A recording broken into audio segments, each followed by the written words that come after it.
What's happening in the New Zealand property market? Prices are up, so are rents, so are interest rates. What does it all mean? I'm Ed, an economist here at Opes Partners, and this is Property Now.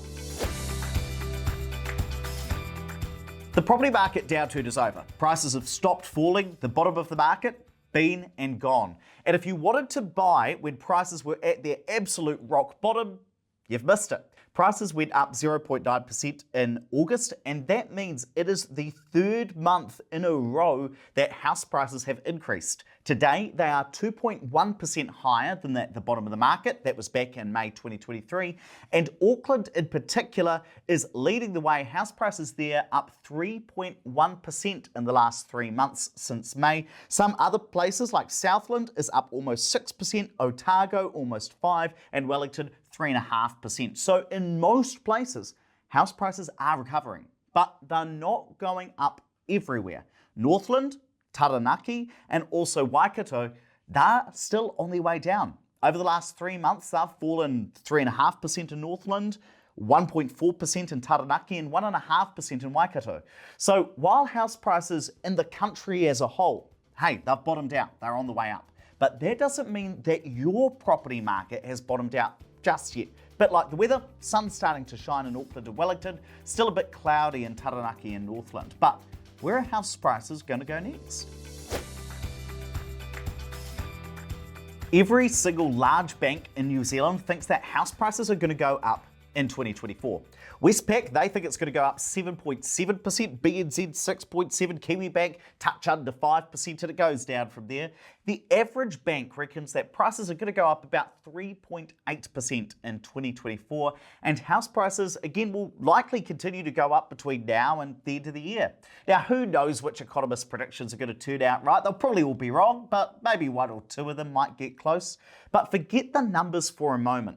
What matters is the direction. Every major bank, the Reserve Bank and the Treasury, they all think we'll see higher house prices within the next 18 months, even if Treasury thinks it's only going to be 0.6%. And if you like learning about property with all of these important numbers, make sure you hit the subscribe button. We release new videos every Monday and Wednesday. And if you do already subscribe, you'll know there is another important number we need to look at. One thing that could slow down house price increases are interest rates. And what's interesting is most interest rates increased over the last month, but it's not the ones that you'd think.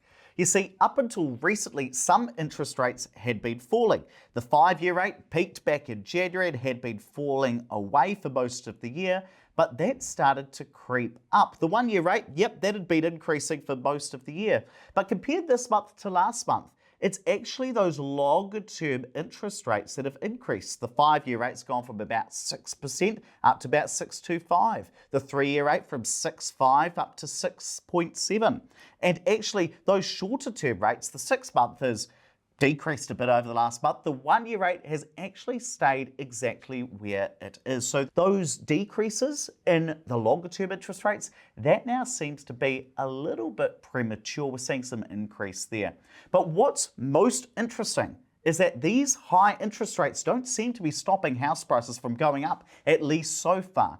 And that's probably because people are thinking, you know what, elections around the corner, maybe a change in government, maybe some lower taxes for property investors. Interest rates, yep, they're high, but maybe they'll come down. Let's give it a go. Let's buy a property. So that's why we can still see strength in the property market, see prices going up, even while interest rates are high. But I know you're probably also thinking, well, where are interest rates going to go soon? Well, ANZ expects that interest rates, the 1-year rate, peaked in September 2023. They think they're going to see it fall away to about 6.6% by the end of 2024. But if you want my full take on this, hit the subscribe button. I'll have a video out for you in 2 weeks' time. But we can't finish up a property market update until we talk about rents. TradeBee says that rents are up 6.9% over the last year, and they are up massively in some places. Canterbury, average rent up 10%, Auckland 11.7%. And what is going on in Southland? Rents up almost 14%. It's tough out there in some parts of New Zealand. There aren't enough listings, and the ones that go up on Trade Me, they get taken down really, really fast. Take a look at Rotorua District. Right now, there are just 4.5 rental listings on Trade Me per 10,000 people living in the district. Only 35 rental listings on Trade Me right now. It is taking just 15 days, just over 2 weeks to find a tenant. That's the average time from when a Trade Me listing goes live until it comes off. Not long at all. And in some places like South Taranaki, my old hometown, there is less than one rental available per 10,000 people. Just 2 rental listings on Trade Me right now. It takes 12 days, less than 2 weeks, for a Trade Me listing to go up before being taken down. There is a lot of pressure in the rental market right across the country. We need more rentals. We need more supply of houses in general. And if you actually want to be part of solving that problem, head to our website, opespartners.co.nz. We help regular Kiwis become property investors and, importantly, help them grow the rental stock through new build investment properties.